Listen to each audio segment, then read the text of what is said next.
Salvados is likely raced over fences and dropped a pound last time out. Cheek pieces on today.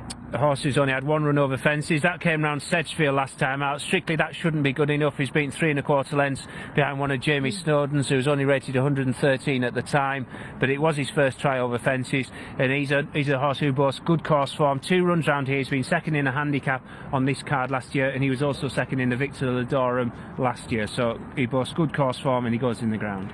Talking about this card last year, talk about this race last year. It was won by Ubaltique, who's back again after a spin over hurdles last time. And he's only £2 higher than his win last year. 122 this afternoon. Won it off 120 year before he finished 4th.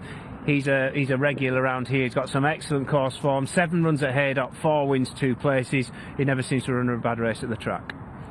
On Top of the World has been well placed of late, but he's in cracking form. Look at them form figures. He's been some buy. He's bought in July for 3,500 guineas out of Arthur Moore's yard. He's had 8 runs for Peterborough, 4 wins. Now runs off a mark of 124. The only thing is, all his wins have been achieved since he's come to England have been on good ground, but he did win in heavy in Navan when Arthur Moore did have him. Yep, only up £2 for that last one, which is fair. Yes, it's fair enough. He's been to Musselburgh since. He finished. He's trying to concede £8, I think, to Keith Dalglish's horse Monsieur Co on that occasion.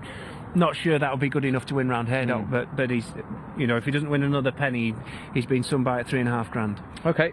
I've done at the start, we're a minute away. Any of them at bigger prices we should mention? Well, Granville Island, he's an 11-year-old now. He had a really good season last year. He won his final 3 starts. He's had a run so far this season. That was round Aintree. He goes in the ground, he goes in heavy ground, and he's got form round Haydock, but 11-year-old, you'd have to think he's going to be vulnerable. Okay, Colin Rico, 16s for Brian Hughes and Tom Getton, and your outsider Vendor with Sue Smith these days. Tom Scudamore on board him. Yeah, Vendor, you remember, went off 3-1 favourite for Fred Winter in 2012 when Alan King had him. Yeah. Going back a while to find that form. Okay, they're going to tick round to post time. Sam, Mr. Turner, the Stars assistant, just time to take one more turn as we get a clear favourite now. Lecture Degree is now well back to 11 to 4 favourite. He's very strong in the market, because I think he was out to about 6-1, 13-2 the mid-morning today, but he opened up around 9-2, backed him into 11-4. We'll see if he's ahead of that mark of 134 for his British debut. Okay, it's race 4. It's the Smarkets handicap chase over the minimum trip, and Stuart Machin standing by as we tick around to post time to call him home. Thanks, Niall. Yeah, this could be a final turn by the looks of things. Clock has just about ticked round to the off time, hasn't it? So the runner's about to be invited to come forward down to the bottom of the home straight for this Smarkets handicap chase. It'll be a relatively short run to the first here, and no shortage of possible front runners with the likes of Granville Island and On Top of the World. Keen to get on with things generally speaking. Sheerrock and Uno Valoroso also tend to race close to the pace, and that aforementioned quartet are all to the fore as they begin to walk towards the starter. Final check of the watches. Flags go up. Coming in. Stand by.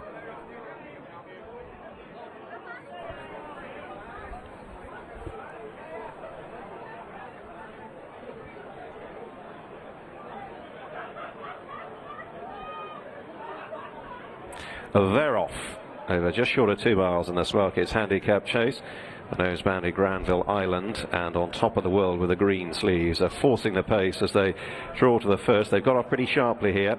Leading pair jumped the first fence well. At the back of the field, Ubaltique makes a terrible mistake, and ultimately the call of gravity was too strong for Will Kennedy. He had no chance. Ubaltique is unseated at the first, and the rest take the open ditch fence to it, which On Top of the World was in front, and there would be at least 12 lengths first to last, with Vendor the back marker and Kennedy sitting in the turf, and I think he's about to rise. Ubaltique running loose in pursuit of the others, who are already at the third, where Granville Island brushed through it, as he did in truth at the open ditch fence too.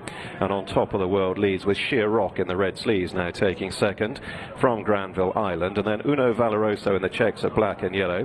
Puerto Rico in a dark jacket in midfield crossing the fourth ahead of the well-backed favourite Elixir de Gouet, the white-faced gelding towards the near side under Bryony Frost. Salvados and Vendor the final two as they race under the judge at the end of half a mile, and I can confirm that Will Kennedy has got up and walked away from the landing side of that opening fence.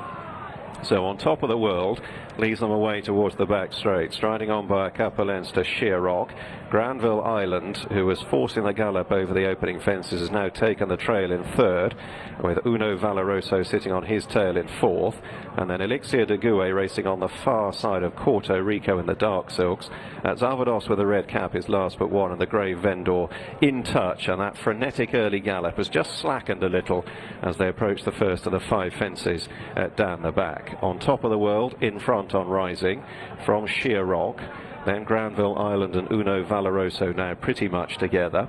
Elixir de Gouet out wide. Corto Rico down on the inner with Zalvados in the cheek pieces, and then Venda as they encounter another plain fence, and Sheer Rock came up sides on top of the world there, and Uno Valoroso, a bit disorganised, was shuffled along for a few strides. Passing through halfway, they move towards fence 7 on top of the world. Sheer Rock on the near side. An error there from Elixir de Gouet, who landed a little steeply when just moving up to join the chasing line behind the leading pair. Uno Valoroso has claimed third. Granville Island has lost a position or two and is now back in midfield as they encounter another plain one before the second of the ditches. So now on to the final fence down the back, and Sheer Rock comes through with on top of the world. Uno Valoroso up between them, 3 in a line on landing. Corto Rico landed in fourth. Now Elixir de Gouet made a brief effort up the back, then landed steeply and has now dropped right back to dispute last place with Vendor, and is being chased along by Bryony Frost as well, Elixir de Gouet.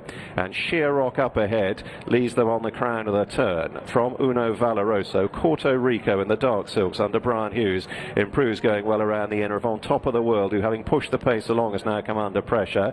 Zalvados in the cheek pieces in 5th place, beginning to close in. Then the grey Vendor from Granville Island. Over 4 out they go. Sheer Rock made a mistake. Elixir de Gouet is well held in last place, and they're heading down now to the last of the ditches. It's Sheer Rock tackled by Corto Rico on the right. Zalvados in the centre comes there, travelling powerfully. Here's the ditch. Sheer Rock and Corto Rico together. Corto Rico Hughes, though, takes a pull on landing and now moves into the lead. Zalvados is delivering his challenge. Sheer Rock, relegated to third, comes under pressure. The grey Vendor's staying on him behind him. 2 out. Corto Rico with a good jump. Less so from Sheer Rock in third. Down between the final 2 fences. Corto Rico shaken up. Zalvados is being finessed into it by Paddy Brennan. Here's the last. Could be all on the jumping. Corto Rico winged it. Got over it 2 lengths clear. Zalvados is now shaken up firmly and just begins to lean left halfway up the run in. Corto Rico. Zalvados now making no further impression, and Corto Rico brushes aside a big weight to run out a ready winner for Tom Gretton and Brian Hughes. Zalvados second, Sheer Rock in third. Venda still staying on, never nearer than fourth.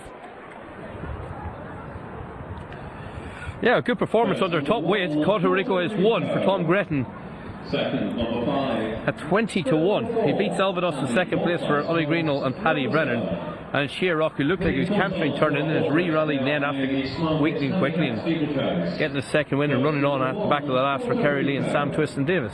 Yeah, it was a really good weight carrying performance. 11 stone 12. He was conceding upwards of 6 pounds to all his opponents. Kept to the inside under Brian Hughes. He's travelled well, he's jumped well, and he's arrived there on the bridle. And then when he got challenged, didn't he, going to the last by Zalvados, but he found plenty for pressure. Entry last time out, obviously that mistake at the first start was him, his goose was cooked. Yeah. But take that aside, last year he was a largely very consistent horse. He was. He actually finished.